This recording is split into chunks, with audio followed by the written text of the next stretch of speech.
नमस्कार दोस्तों, खाटू श्याम परिवार में आप सभी का एक बार फिर से स्वागत है। दोस्तों, आज का ये वीडियो बहुत ज़्यादा खास होने वाला है आप सभी दोस्तों के लिए, क्योंकि आज हम इसमें बात करने वाले हैं माँ भगवती के पावन नवरात्रे जो चल रहे थे उनका समापन का समय आ गया है, उनका समाप्ति काल आ गया है। तो जब नवरात्रे समाप्त हम करते हैं तो माँ भगवती को पहले दिन जैसे हमने आह्वान किया था, कलश स्थापन किया था, उसके बाद फिर हमने किसी ने 7 दिनों तक, किसी ने 8 दिनों तक, अष्टमी तक, कोई 9वीं तक, कोई 10वीं तक और कोई 14 तक इस पर्व को मनाता है दोस्तों। तो जब भी हम विसर्जन करते हैं तो विसर्जन की विधि है, उसका अपना महत्व है, उसके अपने नियम हैं। तो आज हम इस वीडियो में बात करने वाले हैं कि नवरात्रों का जो पावन पर्व चल रहा था उसका विसर्जन किस प्रकार करें, कलश जो हमने रखा था उसका क्या करना है और चौकी जो सजाई थी उसका क्या करना है, वो सारी डिटेल से बात आज हम इस वीडियो में करने वाले हैं। दोस्तों, बने रहें अंत तक। सबसे पहले मैं आपको कहना चाहूँगा कि जो नवरात्रि ये चल रही थी इसमें अलग अलग स्वरूपों के माँ के 9 स्वरूपों की पूजा की जाती है और कलश जो हमने स्थापन किया था उसका विधिवत विसर्जन किया जाता है दोस्तों अंतिम दिन।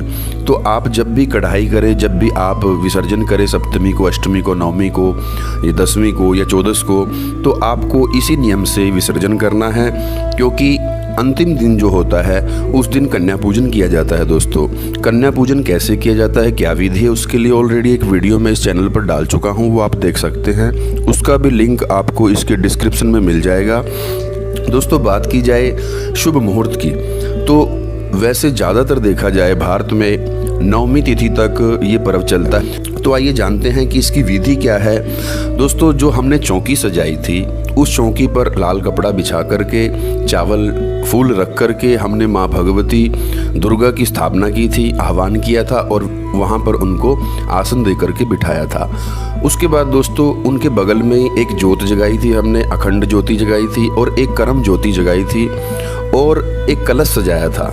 कलश जो सजाया जाता है दोस्तों, कलश के भीतर हम गंगा जल डालते हैं, जल को भर के उसमें थोड़े चावल, थोड़े पुष्प, थोड़ी सी मिट्टी डालते हैं, सप्तमृतिका, और एक सिक्का डालते हैं, थोड़ी दूर्वा, थोड़ी कुसा डालते हैं। तो ये सब सामग्री जब हम उसमें डालते हैं तो उसके बाद जब विसर्जन करते हैं तो इनका क्या किया जाता है। दोस्तों, जब हम विसर्जन करते हैं तो विसर्जन करने से पहले अंतिम दिन जब हम सबसे पहले हमें पूजा करनी चाहिए। पूजा कैसे की जाती है दोस्तों? षोडशोपचार से पूजा की जाती है। जैसे माँ भगवती का जो कलश सुंदर सजाया था उस कलश को पूजा के दौरान पुष्प से, माला से सजा करके थोड़े चावल उस पर छोड़े जाते हैं, कुमकुम रोली से तिलक लगाया जाता है, गंध अक्षत चढ़ा करके, पुष्प आदि से उसका पूजन किया जाता है, धूप दीप नैवेद्य चढ़ा करके कलश का विधिवत पूजन करने के बाद इस मंत्र का प्रयोग किया जाता है। ये मंत्र आप भी बोलें, क्योंकि ये सभी प्रकार की मनोकामनाओं को पूर्ण करने वाला मंत्र है। मंत्र इस प्रकार है दोस्तों कि रूपम देहि यशो देहि भाग्यम भगवती देहि में, पुत्रान देहि धनम देहि सर्वान कामाश देहि में। इसमें कहा गया है कि हे माँ, आप सभी प्रकार का रूप देने वाली हो, तेज देने वाली है, भाग्य को देने वाली हो, पुत्र पौत्रादि को देने वाली हो, धन को देने वाली, सर्वान कामाश देहि में, सभी प्रकार की मनोकामनाओं को पूर्ण करने वाली है माँ भगवती। हम आपका विधिवत पूजन करते हैं। उसके बाद दोस्तों जो हमने कलश का पूजन किया है, फिर उसके बाद विसर्जन किया जाता है। जो हमने कलश में पत्ते रखे थे, आम के पल्लव रखे थे, उनको चावल छोड़ कर के कलश के ऊपर और मंत्र का प्रयोग किया जाता है। मंत्र इस प्रकार है, जब हम विदाई देते हैं माँ को कि गच्छ गच्छ सुरा श्रेष्ठ स्वस्थाने परमेश्वरी पूजाराधन काले च पुनरागमनाय च, कि हे माँ भगवती 9 दिनों तक हमने आपका पूजन किया और पूजन के दौरान हमने विधिवत आपका भाव से आपको पूजा की सामग्री अर्पित की, समर्पित की।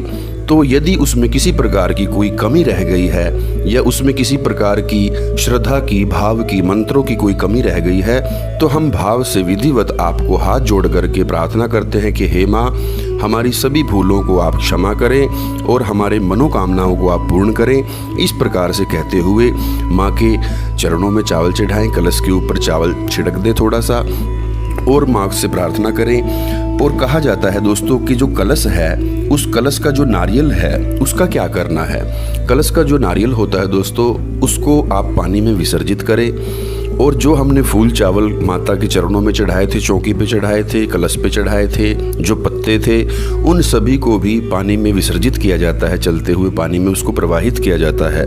और दोस्तों जो हमने चौकी पर लाल कपड़ा बिछाया था, उसको उठा करके आप धो करके दोबारा फिर पूजा में उसको यूज़ कर सकते हैं। और जो आपकी प्रतिमा थी माँ की, चाहे वो पीतल की थी, चांदी की थी या अष्टधातु की या किसी भी धातु की थी, उसको आप घर में रख सकते हैं मंदिर में पूजा के लिए। और जो कलश था, उस कलश का जो जल है, उस कलश के जल को अपने आसन पे छिड़के, चारों तरफ छिड़के, अपने शरीर पर छिड़के, अपने परिवार के ऊपर उसका छींटे दे और अपने घर में, अपने बेडरूम में, अपने ड्राइंग रूम में, पूरे घर में छिड़के। बस बाथरूम को छोड़ करके पवित्र जगह पे, यदि आप पशु रखते हैं, गाय भैंस रखते हैं, तो वहाँ पर भी उसको जल को छिड़के। यदि आपकी कोई फैक्ट्री है, कोई दुकान है, कोई ऑफिस है, तो उसमें भी उस जल को छिड़कना शुभ माना गया है। और जो कलश में दोस्तों सिक्का हमने डाला था, उस सिक्के को आप निकाल करके, चाहे वो चांदी का सिक्का डाला था या आपने नॉर्मल सिक्का डाला था, उस कॉइन को निकाल करके आप अपनी तिजोरी में रखें। जहाँ पर अपने पैसे रखते हैं, धन रखते हैं, वहाँ पर उसको रखें, वो शुभ माना गया है। और जो कलश के ऊपर हमने धागा बांधा था, उस कलश को आप, उस धागे को खोल करके अपनी कलाई पर बांध लें। वो भी रक्षा सूत्र जो है, वो भी आपकी रक्षा करता है, रक्षा कवच कहलाता है दोस्तों वो। तो कहा जाता है कि जब हम 10वीं तिथि को पारण करते हैं व्रत का और इसका माँ भगवती के कलश का विसर्जन करते हैं, तो इस दिन जो ज्योति हमने जगाई थी, अखंड ज्योति, तो उसका भी विसर्जन किया जाता है। कहा जाता है कि या देवी सर्वभूतेषु ज्योति रूपेण संस्थिता नमस्तस्यै नमस्तस्यै नमस्तस्यै नमो नमः।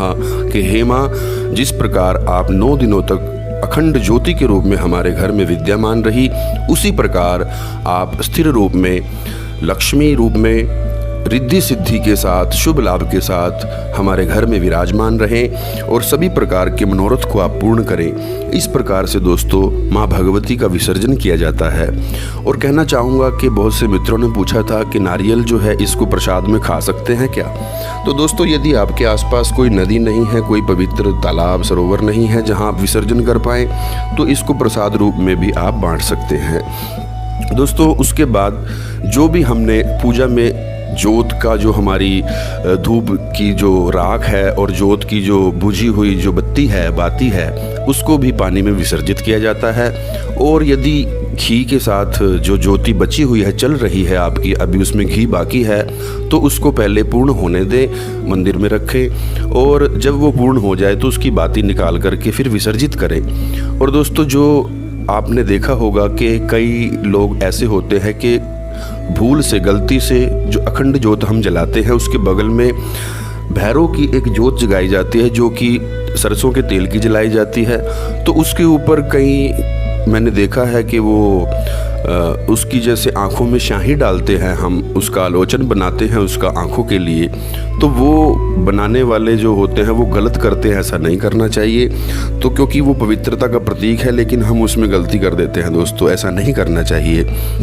तो अब मैंने आपको ये सूक्ष्म रूप में छोटी छोटी सारी बातें बताई कि किस प्रकार से विधिवत आप विसर्जन करें, चौकी को हटाएं और जो चौकी आपकी है वो अगली बार फिर आप पूजा में इस्तेमाल कर सकते हैं दोस्तों।